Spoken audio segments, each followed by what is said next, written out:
Hello साथियों, आप सभी का हमारे YouTube चैनल बंटी क्लासेस पर स्वागत है।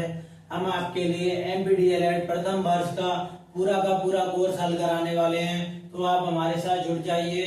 और आपके जिस किसी भी मित्रगण ने आपके साथ प्रवेश लिया है MPDL के अंदर और उसको पढ़ना है, तो आप हमारी इस वीडियो का लिंक भेज दीजिए, क्योंकि हम पूरा का पूरा सिलेबस हल कराने वाले हैं। मैंने कई बार देखा है कि MPDL के अंदर बहुत सारे विद्यार्थी फेल हो जाते हैं या उनकी बैक लग जाती है, तो इससे वो परेशान होकर अपने फॉर्म भरने से पीछे रह जाते हैं या अपने दोस्तों से पीछे रह जाते हैं। तो आपके अगर सीधी बात है, देखो, अगर आपका घर वाला कोई पूछे आपसे कि बेटा यार तूने पढ़ा नहीं होगा, तू फेल क्यों हो गया, तेरा साथी पास हो गया, वो ऐसे ही जलन तो होती है, आप हो या मैं कोई भी हो, लेकिन आपको भी पढ़ना चाहिए। और आपके पास पढ़ने के लिए कोई स्रोत ही नहीं है, आप पढ़ोगे कहाँ से?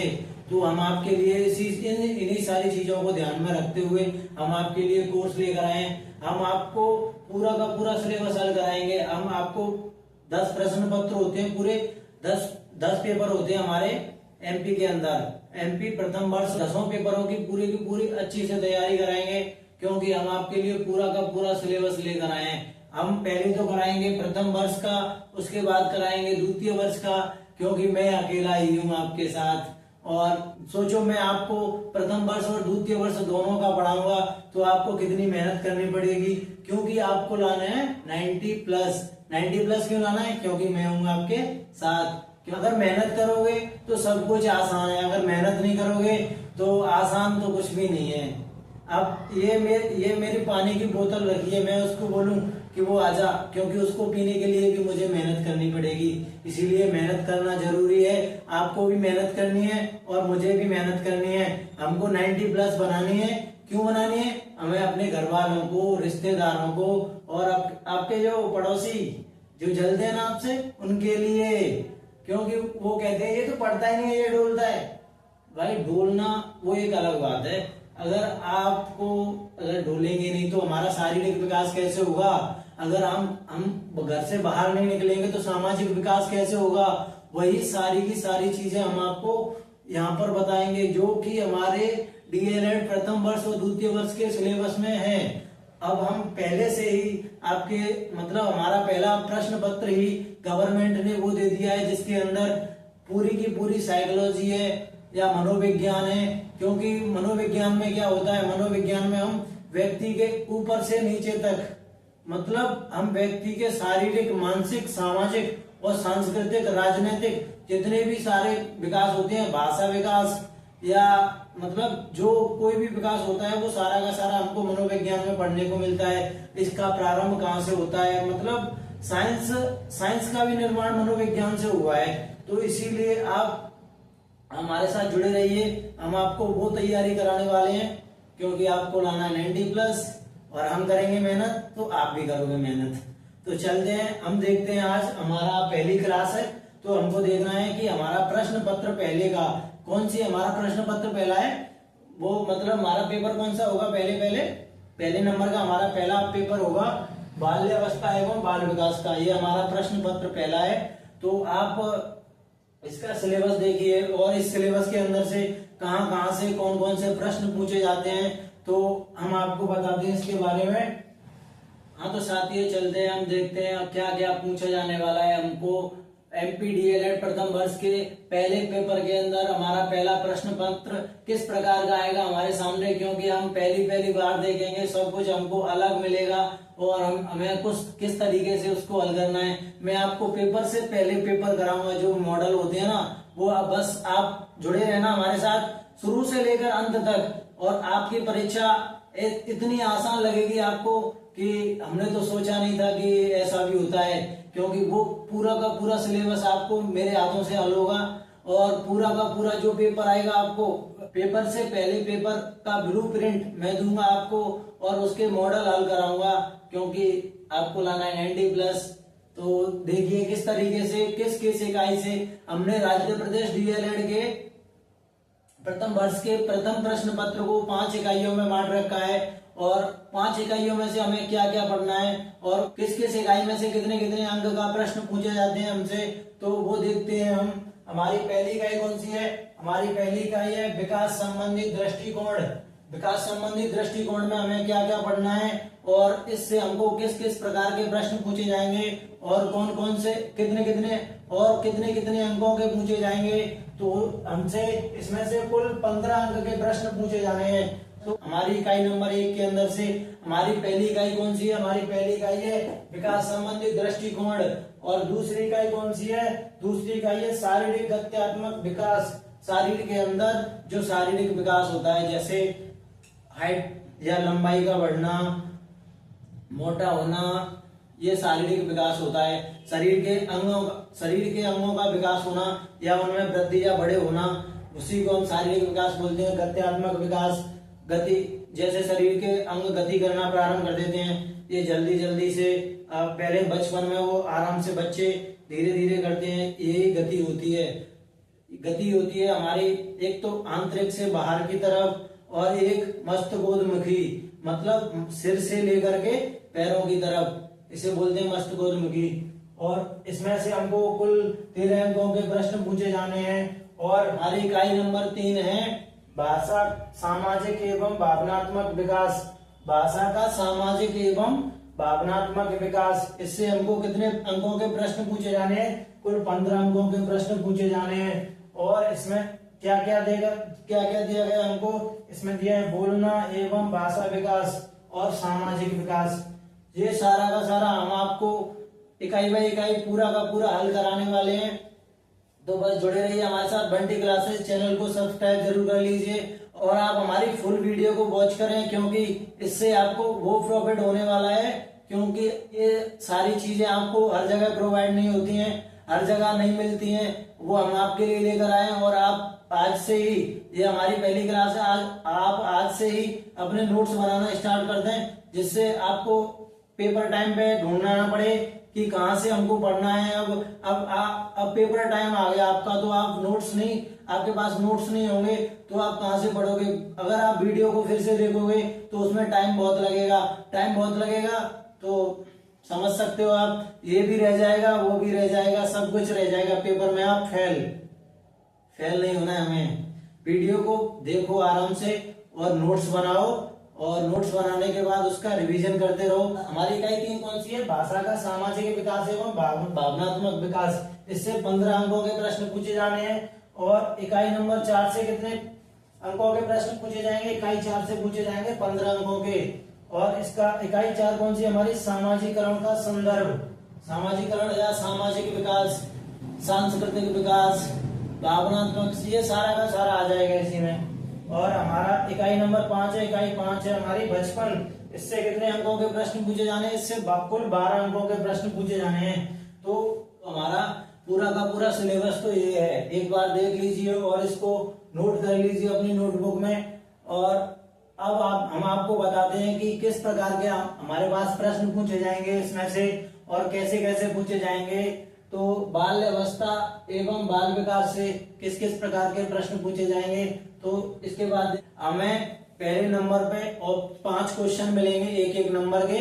उसमें 5 प्रश्नों में क्या क्या होगा? 5 प्रश्नों में होंगे आपके वस्तुनिष्ठ या ऑब्जेक्टिव टाइप। 4 ऑप्शन होंगे, 4 ऑप्शन प्रश्न दिया होगा आपको, 4 ऑप्शन दिए होंगे और उनमें से आपको छांटना है कि हमारा सही आंसर कौन सा है। तो हर एक, ये हमारी 5 इकाई है और 5 इकाइयों में से एक प्रश्न तो आपके लिए ये बन सकता है कि मतलब ऑब्जेक्टिव टाइप प्रश्न आपको हर इकाई में से मिल सकता है, क्योंकि 5 ही प्रश्न हैं और 5 ही हमारे पास इकाई है। और एक प्रश्न हमारा एक नंबर 2 में हमको 5 रिक्त स्थान पूछे जाएंगे। 5 रिक्त स्थान 5 नंबर के होंगे, ABCD 5 नंबर होंगे। आपको उनमें से रिक्त स्थानों की पूर्ति करनी है और रिक्त स्थानों की पूर्ति करने के आपको 5 नंबर प्राप्त होंगे। उसके बाद हमारा तीसरा प्रश्न होगा।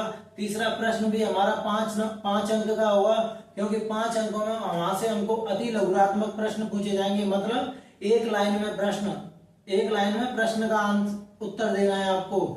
क्या एक लाइन में आपको प्रश्न का उत्तर देना है। 5 प्रश्न आपको वहां से पूछे जाएंगे। और उसके बाद आपको एक तो 3 प्रश्न हो गए हमारे। पहला ऑब्जेक्टिव टाइप, दूसरा रिक्त स्थान, तीसरा अति लघुरात्मक। उसके बाद होगा हमारा मतलब चौथा प्रश्न होगा 4 से लेकर के 4, 5, 6, 7, 8, मतलब हमसे पूछे जाए 8, 9 तक 6 प्रश्न पूछे जाएंगे 2-2 अंक के, और 6 प्रश्नों को आपको मतलब 2-3 लाइन या 3-4 लाइन ऐसा जो प्रश्न की भाषा के अनुसार या हमको पूछा गया या हमें समझ में आ रहा है प्रश्न, और वो समझ में तो क्यों नहीं आएगा, क्योंकि मैं आपको पढ़ाऊंगा तो आप मेरे साथ जुड़े हो, तो आपको 6 प्रश्न तो 2-2 अंक के पूछे जाएंगे, और 4 प्रश्न कितने अंक के पूछे जाएंगे, 3-3 अंक के 4 प्रश्न पूछे जाएंगे। उसके बाद आपको अथवा में मिलेंगे 4 प्रश्न अथवा में मिलेंगे 4-4 अंक के, और 3 प्रश्न मिलेंगे आपको 5-5 अंक के, जो भी आपको अथवा में ही दिए होंगे। तो देखते हैं हम अपनी पहली इकाई को। हमारी पहली इकाई है विकास संबंधी दृष्टिकोण। विकास संबंधी दृष्टिकोण में हमें क्या क्या पढ़ना है, तो चलते हैं। हमारे पहली इकाई वृद्धि एवं विकास की अवधारणाएं। हमें वृद्धि एवं विकास की अवधारणाओं के बारे में जानना है। हम चलो वृद्धि और विकास में मैं आपको थोड़ा सा समझा देता हूँ।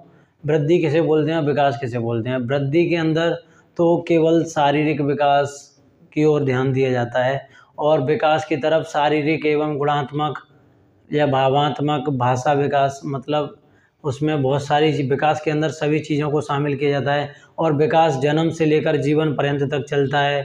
और हमारी वृद्धि होती है वो सबसे पहले शिशुअवस्था में तीव्र गति से चलती है, उसके बाद वो थोड़ा रुक जाती है, उसके बाद फिर वो 11 वर्ष की बाद तीव्र गति से हो जाती है, उसके बाद वो मतलब पूर्णतः रुक जाती है, थोड़ी थोड़ी बढ़ती चलती है, लेकिन विकास की तरह नहीं चलती। जैसे हमें भाषा सीखनी है तो हम भाषा किसी भी समय जीवन पर्यंत कभी भी उसको सीख सकते हैं, जिसे हम विकास बोल सकते हैं।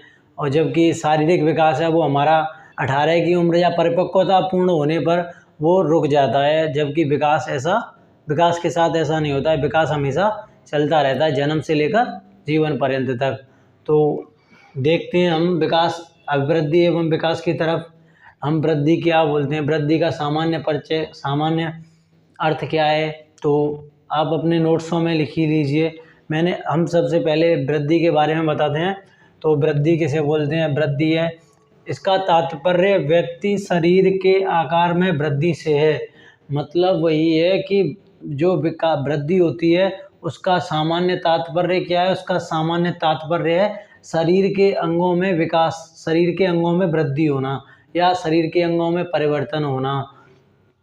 तो जैसे कि वजन का बढ़ना, सबसे बड़ी चीज़ ये है कि हम वृद्धि किसे बोलते हैं, वृद्धि हम उसको बोलते हैं जिसे हम माप सकते हैं या जो मापने योग्य है, मापन योग्य।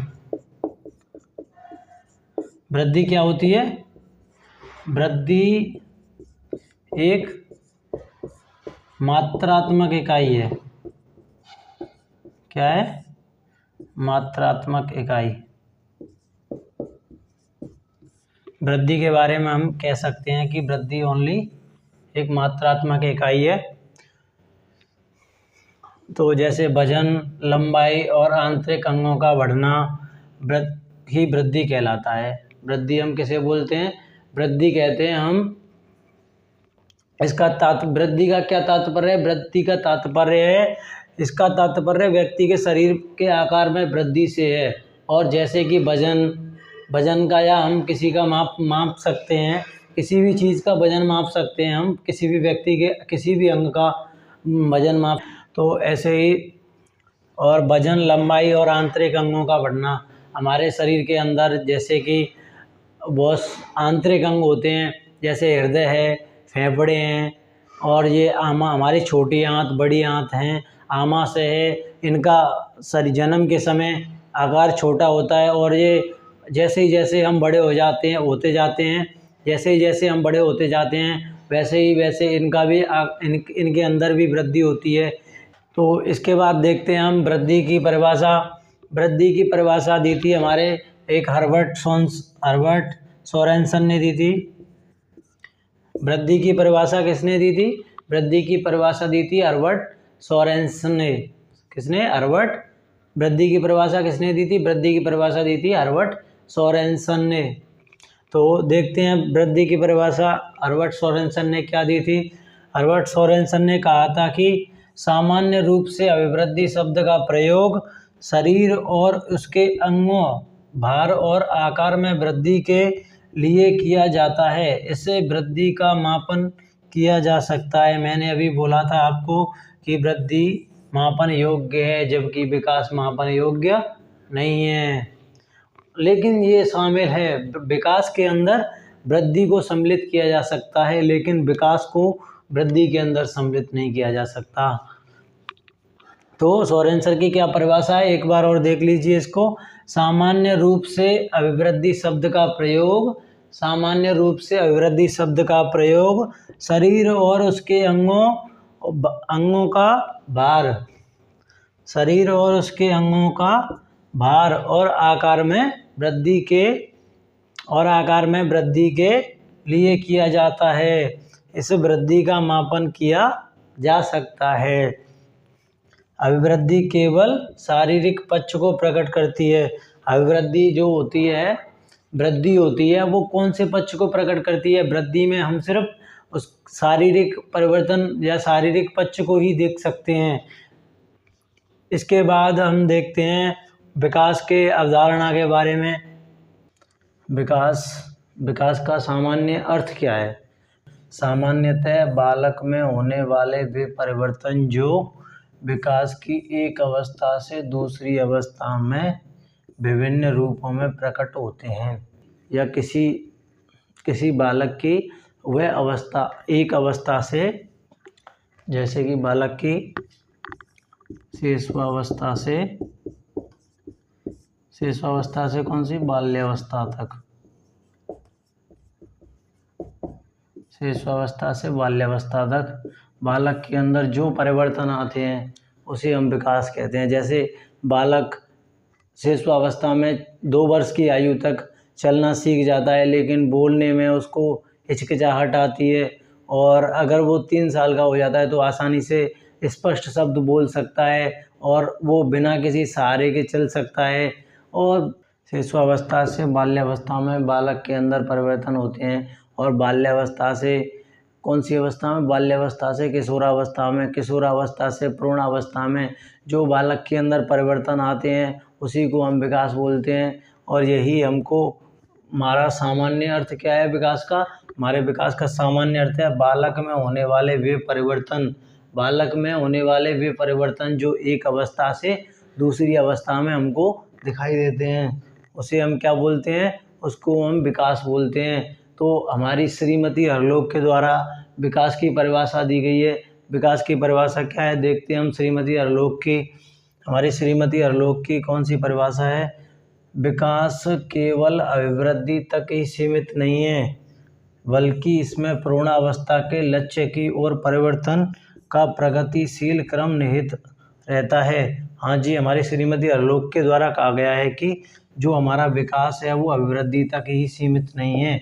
क्यों नहीं है? अभिवृद्धि तो हमारी परिपक्वता तक पहुंचने पर रुक जाती है, लेकिन विकास हमारा नहीं रुकता है। विकास हमारा जीवन पर्यंत तक चलता है, बल्कि इसमें प्रौढ़ावस्था के लक्ष्य की ओर परिवर्तनों का प्रगतिशील क्रम निहित रहता है। इसमें मतलब हमको परिवर्तन होता है कहाँ तक जाने के लिए?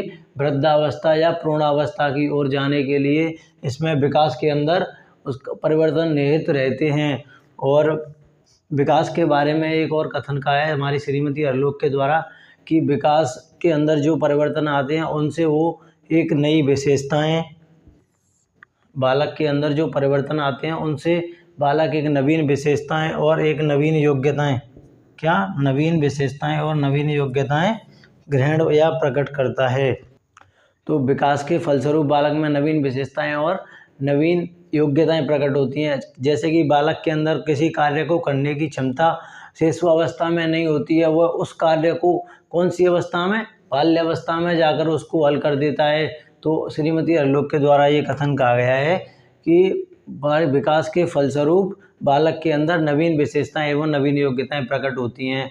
और विकास के बारे में हमारे एक और मनोवैज्ञानिक मुनरो के द्वारा विकास के बारे में कहा गया है कि विकास परिवर्तनों की वह श्रृंखला है जिसमें, क्या कहा गया है? विकास परिवर्तनों की वह श्रृंखला है जिसमें व्यक्ति भ्रूणावस्था से लेकर के वृद्धावस्था तक की प्रक्रिया विकास कहलाती है। विकास की परिभाषा मुनरो के द्वारा कौन सी परिभाषा दी गई है? मुनरो के द्वारा विकास के बारे में कहा गया है कि भ्रूणावस्था से लेकर के कौन सी से? भ्रूणावस्था से लेके वृद्धावस्था तक। महत्वपूर्ण पॉइंट ये है इसके अंदर, भ्रूणावस्था से लेकर के वृद्धावस्था तक की ओर क्या चलता है? हमारा विकास। जबकि वृद्धि कहाँ से, वृद्धि कैसे चलती है हमारी? पहले शिशुअवस्था में तो तीव्र गति से होती है और बाल्यावस्था में 11 वर्ष की आयु से पूर्व वो धीमी हो जाती है। 6 से लेकर के 11 वर्ष के मध्य वृद्धि की गति धीमी या मंद हो जाती है। उसके बाद वृद्धि पुनः 11 से लेकर के परिपक्वता तक की अवस्था तक वह बहुत तेज गति से चलती है और उसके बाद वो परिपक्व होने पर रुक जाती है। और वृद्धि कैसी होती है? वृद्धि मात्रात्मक होती है। और विकास कैसा होता है? विकास होता है हमारा मात्रात्मक और गुणात्मक।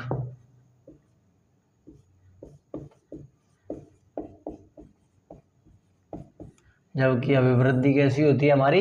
अभिवृद्धि सिर्फ मात्रात्मक होती है। इसके बाद देखते हैं हम विकास की विशेषताएं। विकास की विशेषताओं के बाद देखेंगे अभिवृद्धि और विकास में अंतर।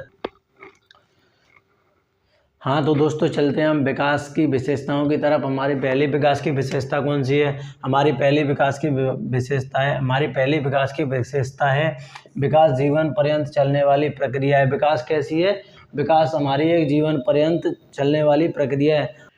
तो आप अपनी नोटबुक में विकास की विशेषताओं को नोट कर लीजिए। वैसे ही मैंने वृद्धि और विकास की अवधारणाओं को बताया या उनके बारे में थोड़ा समझाया है, तो उनको भी अपनी नोटबुक में वीडियो को पॉज करके लिख लें। तो चलते हैं हम दूसरी विशेषता की तरफ। विकास पूर्वान्वय होता है। विकास के बारे में हम पूर्व अन्वय कर सकते हैं। जैसे कि हमें पता है कि बालक का विकास कैसे, किस उम्र में किस तरीके से होना है। जैसे बालक 2 साल में बोलना सीखेगा, उसके बाद चलना सीखेगा, उसके बाद वो समझदार हो जाएगा या उसके बाद एडल्ट या बड़ा एडल्ट एज में आ जाएगा।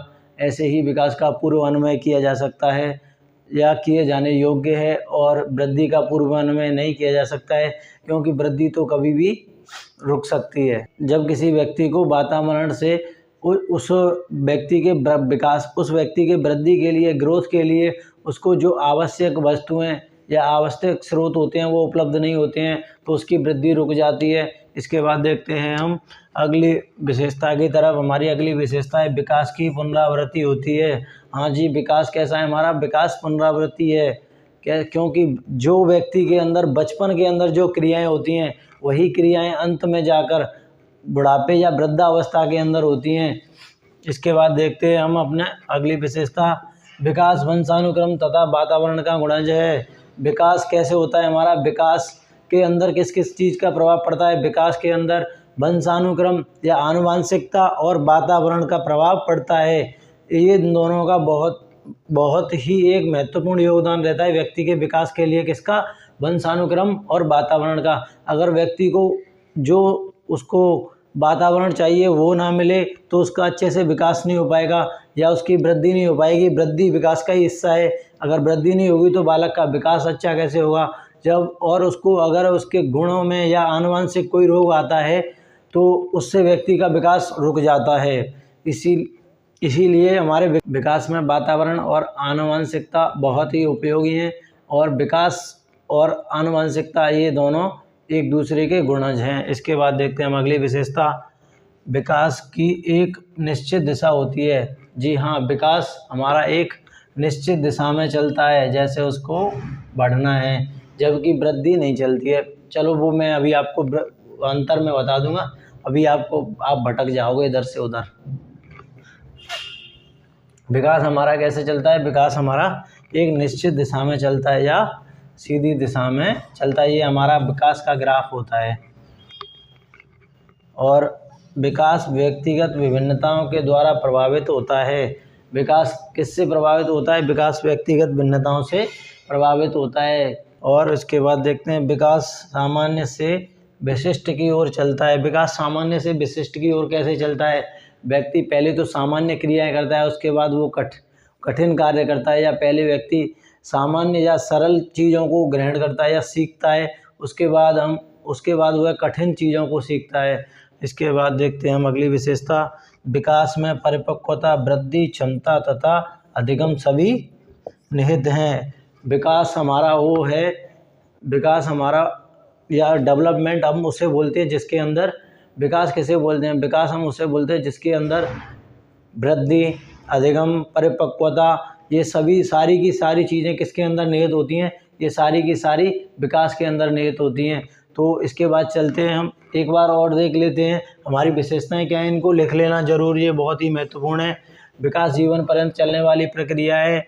विकास पूर्वान्वय में होता है। विकास की पुनरावृत्ति होती है। विकास वंशानुक्रम तथा वातावरण का गुणज है। विकास की एक निश्चित दिशा होती है। विकास व्यक्तिगत विभिन्नताओं के द्वारा प्रभावित होता है। विकास सामान्य से विशिष्ट की ओर होता है। विकास में परिपक्वता, वृद्धि, क्षमता तथा अधिगम सभी निहित होते हैं। इसके बाद चलते हैं हम अभिवृद्धि एवं विकास में अंतर। हाँ तो साथियों देखते हैं वृद्धि एवं विकास में अंतर। वृद्धि एवं विकास में अंतर, वृद्धि क्या बोलते हैं और विकास कैसे बोलते हैं? अभिवृद्धि मात्रात्मक होती है। अभिवृद्धि को हम माप सकते हैं, किस में माप सकते हैं? मीटर में माप सकते हैं, किलोग्राम में माप सकते हैं और फुट में माप सकते हैं, किसी में भी माप सकते हैं, क्योंकि अभिवृद्धि के अंदर हम बता सकते हैं कि इस व्यक्ति का वजन इतना है। लेकिन विकास मात्रात्मक और गुणात्मक होता है। विकास कैसा होता है? उस विकास को हम माप भी सकते हैं और नहीं भी माप सकते हैं, जबकि हम विकास के गुण की प्रशंसा कर सकते हैं कि यह अच्छा है या खराब है, इसके गुण की प्रशंसा कर सकते हैं विकास की, लेकिन वृद्धि की नहीं कर सकते, क्योंकि वृद्धि में तो हमें वृद्धि को तो हम मात्रात्मक का ही कहते हैं। इसके बाद देखते हैं हमारी दूसरा अंतर कौन सा है। इसका संबंध शारीरिक पक्ष से होता है। वृद्धि का संबंध किससे होता है? शारीरिक पक्ष से होता है। हमारे शरीर के अंगों में परिवर्तन होता है। और विकास के अंदर क्या होता है? विकास के अंदर इसका संबंध शारीरिक पक्ष के साथ साथ समस्त पक्षों, मानसिक, नैतिक, सांवेगिक आदि से होता है। विकास के अंदर किस किस से होता है? विकास के अंदर जो हमारे शारीरिक पक्ष के साथ साथ जो समस्त विकास होते हैं, नैतिक विकास, भाषा विकास, सामाजिक, संज्ञानात्मक विकास आदि सभी विकासों को हम किस में रखते हैं? विकास के अंदर रखते हैं। तो इसके बाद देखते हैं हम अगला अंतर कौन सा है हमारा। अभिवृद्धि की एक निश्चित सीमा होती है। अभिवृद्धि की एक निश्चित सीमा होती है। अभिवृद्धि एक निश्चित सीमा पर जाकर के रुक जाती है। जैसे परिपक्वता तक पहुंचने पर बालक की अभिवृद्धि रुक जाती है, जैसे वो उसकी लंबाई का बढ़ना रुक जाना और आदि क्रियाएं रुक जाती हैं। कहाँ पर? अभिवृद्धि कहाँ पर जाके रुक जाती है? परिपक्वता तक। और उसके बाद हमारा विकास जीवन पर्यंत चलता है। जीवन पर्यंत कैसे चलता है? विकास हम किसी भी, हमारे अंदर कोई भी संज्ञानात्मक